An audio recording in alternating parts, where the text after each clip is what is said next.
Jaalala kan naqabe kamucayyoo magaala.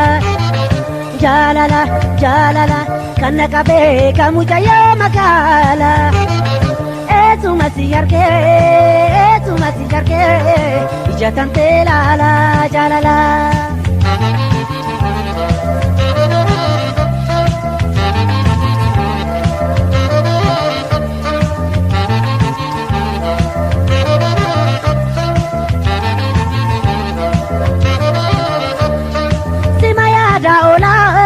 Simaya dabula yaanni kee naqabee mucayyoo magaala.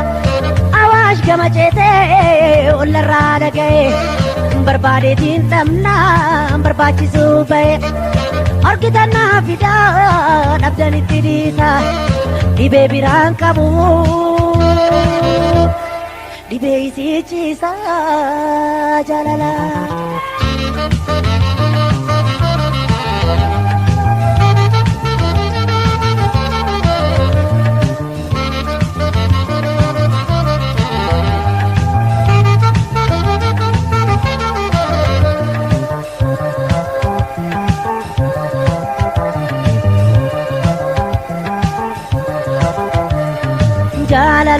Jaalala kan naqabe kamucayyoo magaala. Jaalala kan naqabe kamucayyoo magaala. Eetuma si argee ija tantee laala jaalala.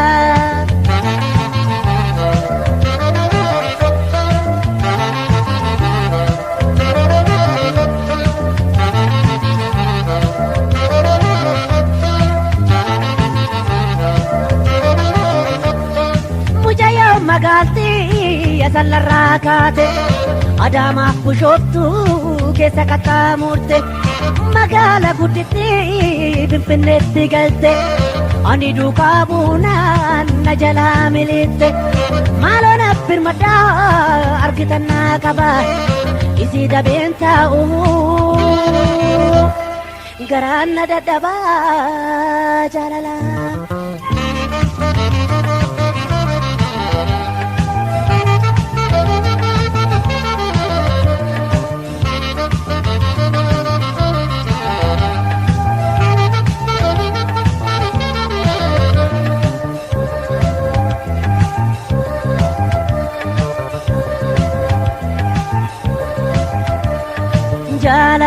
Jaalala kan naqabe kamucayyoo magaala.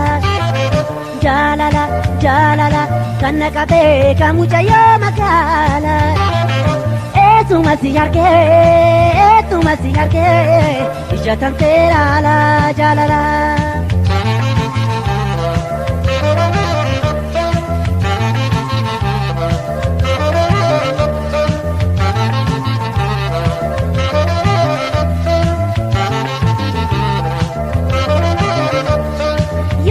Jufeeta ergaan baala bareeda barbaannaa filamtuun magaala. Anis kana argee akkana raataya jaalallee toodhabee akkam kiyya taya. Hiriyyoo as yaa gamtaadhaan barbaada dawaa biraan qabu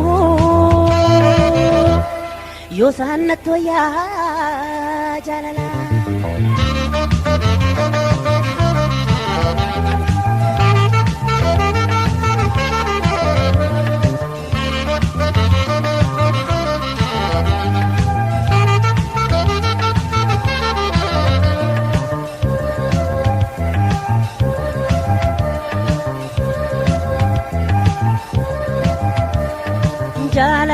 Jaalala kan naqabe kamucayyoo magaala. Jaalala kan naqabe kamucayyoo magaala. Eetuma si argee ija tantee laala jaalala. Eetuma si argee ija tantee laala jaalala. Eetuma si argee ija tantee